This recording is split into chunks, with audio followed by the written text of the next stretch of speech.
Hello, in this video I will show you some exercises you can do to improve your kicks. These exercises will strengthen all the muscles and connective tissue involved in kicking mechanics.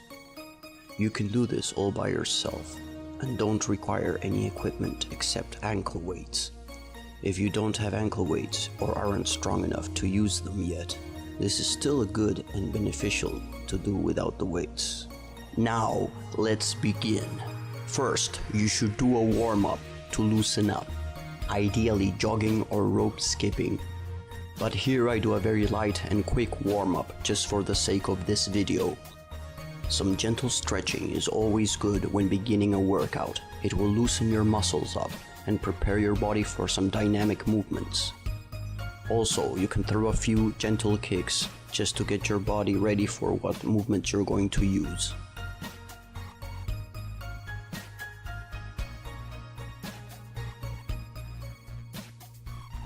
These are leg lifts.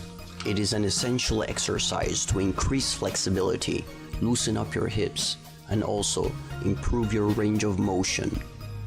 In a very relaxed manner, lean against the wall with your legs straight and swing your leg straight to the side as high as you can. The base foot will point outwards, opening your hip further.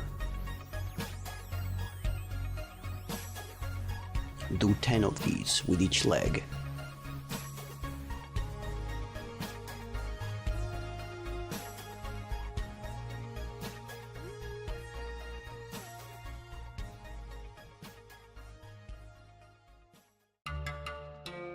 Now, if you have ankle weights, put them on. If you don't have any, you will still benefit from these drills, but the ankle weights make a big difference. Use whatever weight is comfortable for you. Now, we start off with side lifts. The leg is straight and never touches the ground. The base foot is turned pointing outwards towards the wall to allow the hip full range of motion.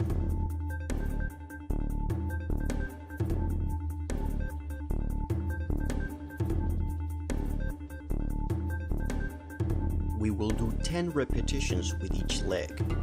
Now, I am doing another extra set, leaning on the wall just to show you an easier way. You can use both hands to support yourself if using just one hand is too hard.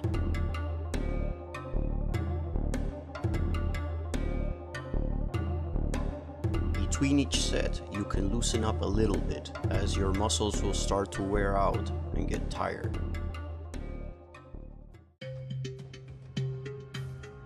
Now we will do a horizontal swing. It is the same idea as the side lift, except we do it sideways in a horizontal fashion. This is pretty difficult. Do it at which height is comfortable for you.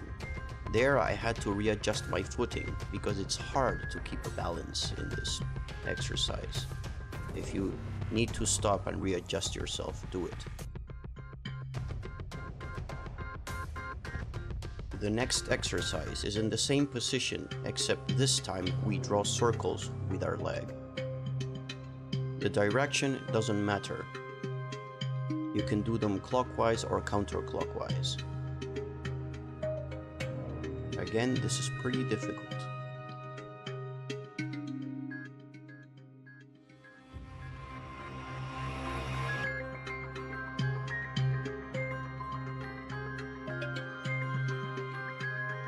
By now, you might feel some tiredness or contraction of your hips and adductor muscles. So, take a minute to stretch out your glutes and your hip. Here I'm showing you some very easy and simple ways to stretch your hip and glute muscles. I prefer this way. I put one foot over the knee, the other foot under the opposite knee, creating a square with my legs, then leaning forward. The leg that is on top is the one that is going to stretch. After a while, switch and put the other leg on top to stretch the other glutes.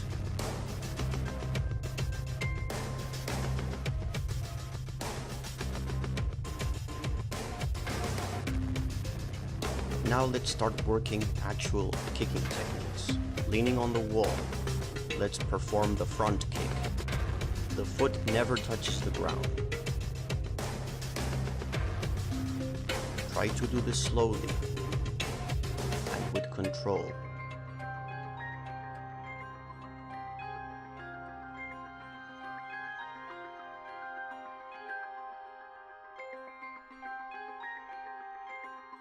Prioritize keeping good form and technique.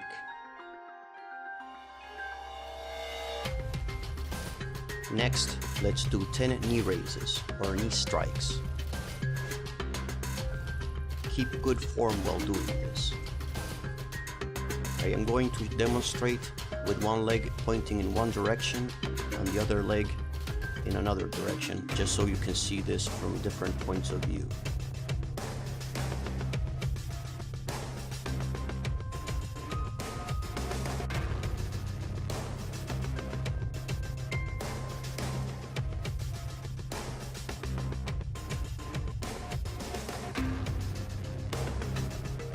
Now let's work on the turning kick or roundhouse kick, leaning on the wall again. Remember, we must do this slowly. I am aiming high, but if it's too hard for you, you can aim to the middle.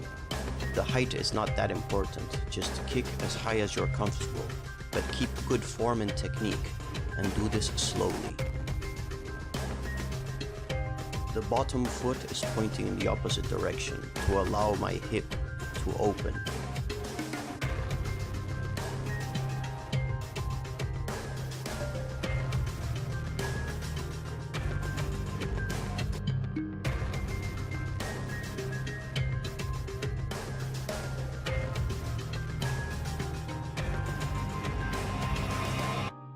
Now I will give you a couple of pointers. Never have the knee pointing horizontally or downwards. That is the wrong way to do it. Even though you will see many people doing it that way, it's wrong. The knee must be pointing diagonally up, whether you kick the head or the middle. Now, let's do a side kick. Same as before, but side kick mechanics. Again, the base foot is pointing outwards, and I try to keep myself as upright as possible and kick slowly. Kick with your heel, and each time you retract your leg, bring your knee to your chest. The knee must be held as high as possible at all times.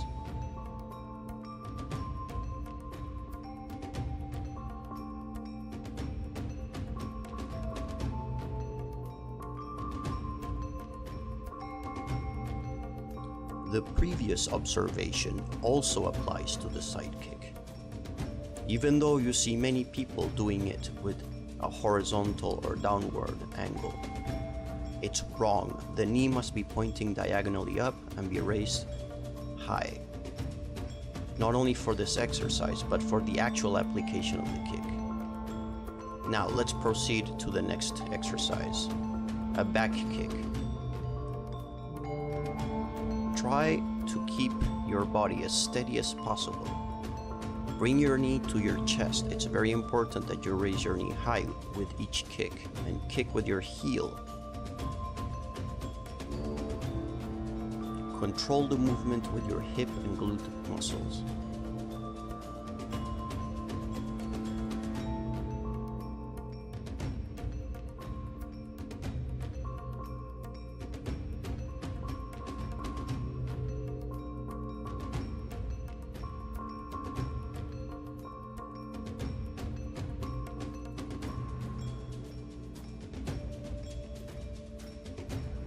Now we will stop leaning on the wall and perform the techniques freely while still using the ankle weights. So let's do the front kick. Balance and control really come into play now. Do each kick as slowly as possible and focusing on technique and control. Again, I will kick in 2 different directions so you can see this from different angles.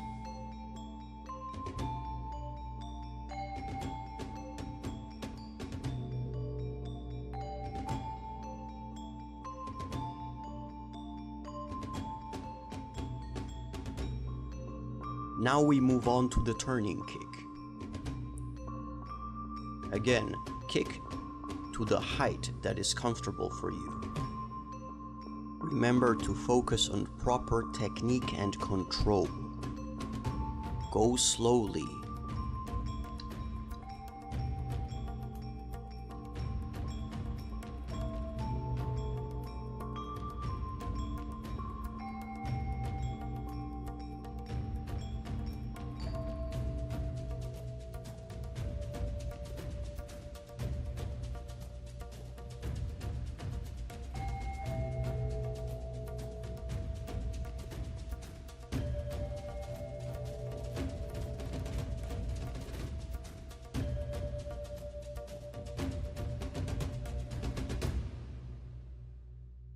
Next up is the side kick.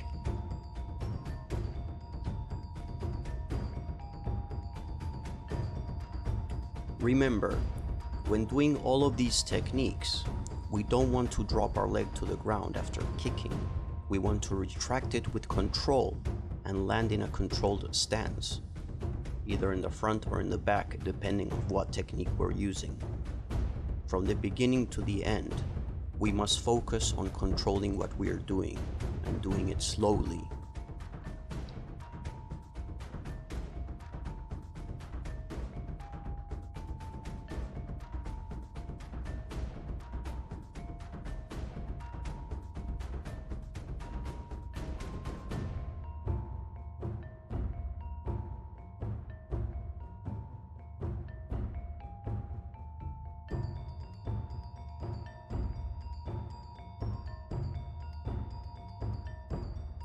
Now the hook kick. This kick has more movement, but what we're trying to do is, although the kick is more dynamic than the previous kicks, we're still going as slow as possible, drawing a circle as high as we can, like we did before against the wall. It's hard to control your foot when you are using ankle weights because the weight makes your foot swing faster.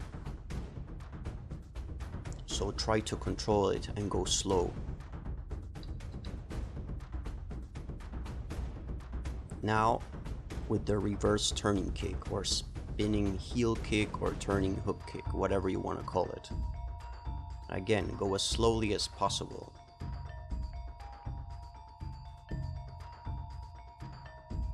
As a side note, in case you are wondering, you should not do this kind of drill with the axe kick. What I mean is, don't do axe kicks with ankle weights on, because you can tear a muscle. This is meant to be done slowly, so every single technique you do with ankle weights must be done as slow as possible.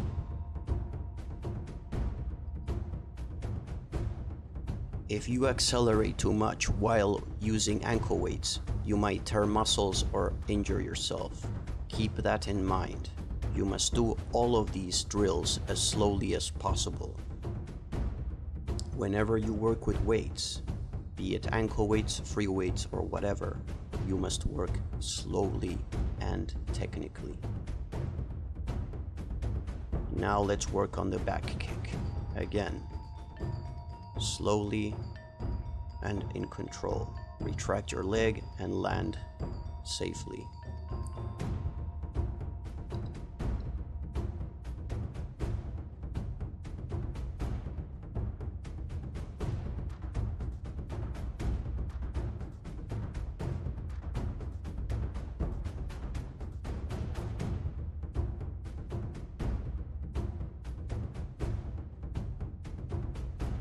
You can do all of these exercises with the different kicks if you want to, as long as they're not axe kicks.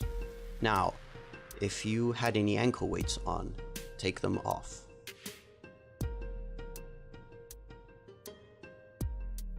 Now try kicking at normal speed. You will feel much lighter and faster.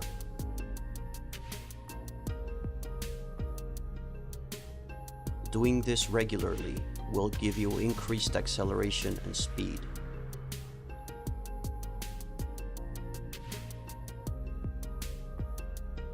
Besides improving your control on your kicks and your strength.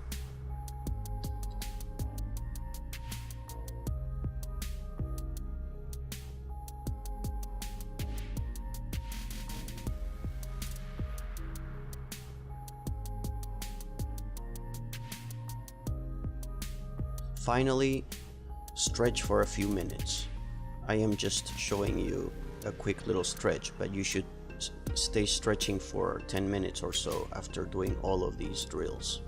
Your muscles will be tired. It's the best time to really push yourself.